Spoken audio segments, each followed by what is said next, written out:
Salut à toi, si tu es conseiller en sécurité financière et tu souhaites scaler, dans le fond, ben voici la roadmap pour atteindre les 6 chiffres et plus. C'est exactement moi le chemin, le parcours que j'ai suivi.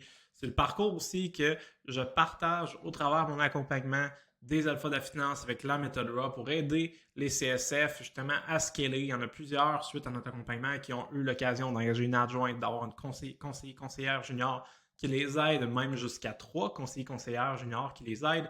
Il y en a qui ont passé au-delà du 30 000 par mois. Donc, c'est vraiment, en fait, c'est simple, il y a une roadmap, il y a un certain processus à suivre pour scaler. Donc, on rentre dans le vif du sujet. Moi, juste te mettre ça en plein écran. Donc, let's go. Fait que la première chose, dans le fond, ce qu'il faut comprendre, c'est que en tant que CSF, en tant qu'entrepreneur, on cherche souvent la croissance. Sans croissance, on va se sentir insatisfait. C'est pas le fun de sentir qu'on stagne année après année. Okay? Donc, la question qui revient souvent, c'est comment croître avec constance sans que ce soit un numbers game, sans que je me brûle, sans non plus mettre de côté sa famille. Puis le mot-clé là-dedans, c'est de s'organiser. Et aussi, j'ajouterais là-dedans, ben, c'est d'avoir une équipe éventuellement. Sans organisation, ta croissance va être un nightmare parce que ça va t'amener à surtravailler, en fait. Donc, c'est important d'être organisé avant de croître et ça, c'est moi un défi en fait que j'ai vécu à plusieurs reprises. C'est des fois que j'allais en méga croissance, en forte croissance, mais j'étais pas assez organisé. Donc, après ça, ça fait que tu oublies des suivis, tu oublies de faire certaines choses qui vont faire mal à ta business, puis aussi au service client que tu donnes pour justement toute ta clientèle. Avec les années, j'ai été en mesure de faire croître 3 entreprises, donc dans le fond, mes activités en tant que conseiller. Ensuite, Alpha Leads, qui était une compagnie de génération de leads que j'ai amené dans les 6 chiffres de revenus annuels et de profit un petit peu moins que 6 chiffres, mais pas loin. Et maintenant, les alphas de la finance que j'ai amené dans les multiples 6 chiffres, éventuellement 7 chiffres avec ça. Et maintenant, ben, je recommence de nouveau aussi avec un cabinet de services financiers avec des conseillers. Je vais suivre exactement ces étapes-là avec les conseillers qui vont être intégrés à mon cabinet. Donc, il y a une chose que j'ai compris rapidement et qu'il y a Alex Hermosi qui a bien expliqué dans une de ses conférences, qui est un coach en marketing et un multi-entrepreneur. Et il expliquait cette équation-là. Et cette équation-là, ta business doit être faite tout le temps pour garder ça en tête. Que plus le résultat désiré, la perception de chance de l'obtenir est élevée, divisé par le délai de temps pour que les gens réussissent, dans le fond, à atteindre les résultats désirés, et qu'il y ait le moins possible d'efforts et de sacrifices, plus ça donne de la valeur. Donc, ce que tu veux faire, c'est vraiment, sur le long terme, d'augmenter ça et de diminuer ça. Et comment est-ce que tu peux faire de ce côté-là? Ben, on va voir comment tu peux l'intégrer aux différentes étapes. Okay? Mais tu dois tout le temps baser ta croissance sur cela. C'est ce qui va faire en sorte que tu vas apporter le plus de valeur à tes clients et surtout les rendre vraiment satisfaits et que ton bouche à oreille va se faire. Donc, on va passer du niveau 1 dans le fond. Donc, souvent, quand on veut croître, ben, on ne sait pas trop sur quoi se concentrer. Donc, ici, tu vas savoir exactement, après avoir vu les différentes étapes, sur quoi tu dois te concentrer pour croître au prochain niveau. Fait que le niveau 1, de 0 à 5000, c'est simple. Réaliser ses premiers 5000 en tant que CSF, c'est quand même simple. Il y a 2 choses sur lesquelles tu dois te concentrer. Au début, tu dois te concentrer uniquement sur ton marché chaud et récupérer un maximum de références. Okay? Il y a beaucoup de gens qui, je vais attendre mon marché chaud quand je vais être plus entraîné, etc. La réalité, c'est que d'aller dans du marché froid ou dans des leads, c'est beaucoup plus difficile que de prospecter son marché chaud. Si tu n'es pas capable d'avoir des résultats dans du marché chaud, ça va être vraiment difficile pour toi de te faire là-dedans dans du marché froid. Pourquoi? Parce que pour avoir le même nombre en fait, de prospects dans du marché froid versus du marché chaud, ça va te demander beaucoup plus de travail, dans le fond. En marché chaud, si tu as l'occasion d'avoir un bon marché chaud quand même, ça va être vraiment simple pour toi de développer. Donc, concentre-toi là-dessus. C'est là-dedans que tu vas aller chercher tes premiers 5000 mensuels réguliers en termes de commission. Et tu dois aussi, bien sûr, focaliser à apprendre ton processus de vente, apprendre ta prospection, bien apprendre tes scripts, le faire en roleplay et surtout mesurer tes statistiques. Si tu ne mesures pas, tu ne peux pas savoir qu'est-ce qu'il y a à améliorer, c'est où tes problématiques. Donc, 2 choses, focus sur ton marché chaud, prendre énormément de références et après ça, mais focalise sur comprendre et maîtriser ton processus de vente et de prospection, très, très important. Après ça, pour passer au niveau 2, okay, de 5 000 à 10 000 mensuellement, okay, tu dois ajouter 2 sources de prospection et monter à environ 15 rendez-vous semaine. Moi, c'est comme ça que je l'ai fait pour passer le cap du 10 000 par mois. Donc, premièrement, j'ai bâti un partenariat de référencement avec un courtier immobilier et un coach immobilier qui me donnait des références à chaque mois pour vendre. Et c'était donc des leads assez qualifiés. Et numéro 2, moi, j'ai double down sur une méthode de prospection active qui était pour moi le cold DM. Donc, je prospectais sur Messenger dans des groupes Facebook activement. Et de ça, j'étais capable de générer plusieurs rendez-vous semaine et plusieurs ventes mensuellement en l'espace de 3 années comme CSF, juste grâce à la prospection sur Messenger en ligne avec du monde que je ne connais pas. J'ai fait un peu plus de 150 000 de commissions. Juste grâce à ça, c'est à part les autres choses. Donc, c'est vraiment de quoi qui va te permettre d'augmenter. Mais c'est toi, tu choisis, c'est quoi ta méthode de prospection que tu veux. Est-ce que c'est du cold call? Est-ce que c'est du cold DM? Est-ce que c'est du porte-à-porte? Est-ce que c'est des kiosques? Est-ce que c'est des listes d'appels? Clientèle active, LinkedIn, des soirées de réseautage? Peu importe, tu choisis ce que tu veux et tu te concentres sur faire un minimum de 20 contacts, 20 nouveaux contacts par jour. Tu parles à 20 personnes à chaque jour, du lundi au vendredi, que tu files pas, sois malade, que peu importe ton toit coule, n'importe qu'est-ce qui arrive, comme n'importe quoi qui arrive, comme bad luck, tu le fais quand même. Okay? Ça, tu n'as pas le choix de le faire si tu veux à pouvoir scaler de 5 à 10 000 par mois. Et bien sûr, il faut que tu optimises ton processus de vente au maximum. C'est ce qui va faire la différence, qu'après ça, tu vas pouvoir avoir... Ça ne sera pas un numbers game en fait, parce que tu vas être capable d'augmenter ton taux de conversion, donc tu n'auras pas nécessairement besoin d'augmenter constamment ton nombre de rendez-vous, puis ton nombre d'appels, puis là, de travailler comme un malade ou comme une malade. Tu vas augmenter tes taux de conversion, de appel à rendez-vous, de rendez-vous à vente, de rendez-vous, premier rendez-vous à ABF. Tu vas tout faire en sorte pour tweaker certaines petites choses. Et pour ça, pour savoir qu'est-ce que tu as à tweaker, enregistre-toi, écoute-toi, demande du feedback de ton directeur des ventes, demande du feedback de ton coach, peu importe, ça va te permettre justement de scaler puis d'apporter des corrections. Après ça, niveau 3, de 10 000 à 20 000 de commissions mensuellement. Pour cela, tu dois te mettre en place un système de génération de leads ou démarcher des clients entrepreneurs pour faire des plus gros dossiers ou c'est vraiment des gens qui ont plus d'argent en gros. Donc, tu as les deux choix. Les deux sont bons. C'est vraiment selon toi ce que tu préfères. Donc, instaurer un système de génération de leads, il faut que tu vises au moins un 75 nouveaux leads par mois pour arriver que ce que tu faisais avant qui t'apportait 10 000, plus ça ici qui te rapporte un autre 10 000, il faut que tu aies au moins 75 leads pour vendre à 10 %. Tu vends à peu près à 7-8 leads.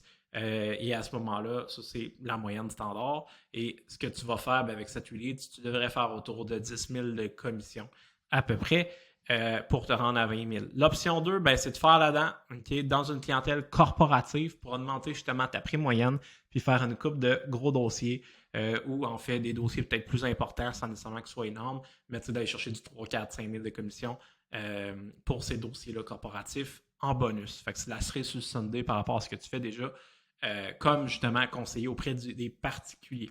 Okay? Niveau 4, pour passer de 20 à 30 000 par mois, okay, tu faudras potentiellement une adjointe qui pourra t'aider à t'enlever de ton assiette la conformité, une partie de ta prospection, la gestion de ta documentation, la tarification et ainsi de suite. Okay? Moi, j'ai entendu de faire à peu près ça mensuellement avant d'engager une adjointe. C'était super important pour moi de ne pas me mettre la gorge, je pourrais dire, d'être pogné financièrement, en fait, là, parce que je dois payer une adjointe. Fait qu'une bonne adjointe coûtera entre 25 et 40 $. Moi, je la payais 34 au début, à la fin, une affaire comme 37 $. Il y en a qui en cherchent pour 15-20$. Je te garantis qu'à 15-20 $, une adjointe, il y a des fortes chances qu'elle ne soit pas aussi rapide, optimale que celle que tu paies plus cher. Ça se paye une bonne adjointe, OK? Surtout dans les services financiers et surtout si tu lui fais faire ses permis de conseillère. Moi, j'avais fait faire ses permis de conseillère, elle les avait pas. Pourquoi? Parce que je voulais qu'elle puisse tout faire. Elle pouvait faire mes retraites CELI, de REER, elle pouvait faire ma tarification, elle pouvait tout faire parce qu'elle avait toutes mes délégations quand j'étais chez Industrielle Alliance et donc en ayant ses permis, là, il n'y avait vraiment pas de... Elle pouvait envoyer des signatures, elle pouvait tout faire. Fait que ça, c'est vraiment l'idéal dans le fond. Sinon, parce que quand ils n'ont pas ces permis, ils sont plus limités, adjoints-adjointes sont plus limités au niveau clérical. Il y a un peu moins de choses qu'ils peuvent faire. Donc, à ce moment-là, pour moi, c'était la solution qu'elle ait ses permis. En même temps, s'il y a des rendez-vous que je ne pouvais pas faire, je peux y donner. elle pouvait faire du split com aussi. Fait que c'est intéressant comme petit bonus pour la personne que tu décides d'engager.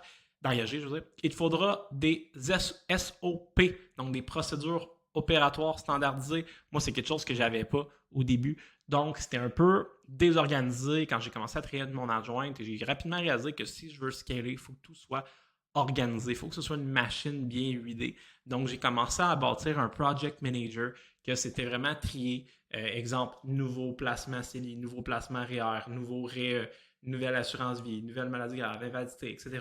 Et là, il y avait des colonnes. Et dès que j'ajoutais le prospect là-dedans, ben, automatiquement, il y a les tâches qui affichaient. Les tâches, c'était tout automatisé. Les tâches s'affichaient. Et là, mon adjointe était notifiée automatiquement qu'elle avait telle tâche. Et là, il fallait qu'elle coche qu'elle avait faite, etc. Donc, c'était vraiment simple d'utilisation, mais ça prend un certain temps à monter. Donc, il faut avoir ce système-là. Ce genre de système-là, si tu veux vraiment opérer au maximum d'efficacité possible, tu peux le faire, c'est sûr, d'une autre manière, mais est-ce que tu vas être optimal? Non. Puis plus que tu vas croître, plus ça va te faire suer de devoir faire pause pour organiser tes systèmes. T'es mieux de le faire dès le début, comme du monde. Puis tu sais, rendu à 20 à 30 000 par mois, tu peux probablement te permettre de engager quelqu'un, peut-être au niveau du CRM, que tu vas payer. Pendant ce temps-là, toi, à la place, tu vas travailler ou mettre ton adjointe ou ton adjoint là-dessus s'il connaît un peu côté CRM. Donc, c'est important quand tu engages quelqu'un, adjointe, qui connaisse peut-être un peu, qui soit habile avec la technologie, ce genre de système-là, des CRM. Ça va vraiment te faciliter au niveau du travail. Aussi, je pense qu'il y a un autre acquis qui est important, habileté sur les réseaux sociaux, création de contenu sur les réseaux sociaux, que la personne puisse t'aider aussi dans ces tâches-là, parce que c'est quelque chose qui va t'aider à bâtir ton brand, hein, de monter de 20 à 30 000 par mois, de bâtir son brand en ligne peut être vraiment aussi bénéfique. C'est un truc de plus que tu peux ajouter comme dans ton coffre à outils, en fait.